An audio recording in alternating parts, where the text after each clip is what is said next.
ये है 3D printing pen, एक छोटा लेकिन बहुत ही कमाल का और यूजफुल गैजेट जिसका यूज करके हम लोग कोई भी 3D डिजाइन हवा में ही बना सकते हैं।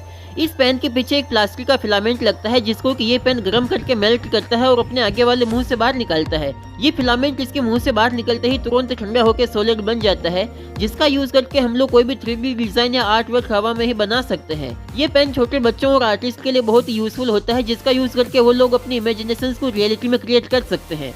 आप लोगों को ये पेन कैसा लगा है कमेंट में बताना।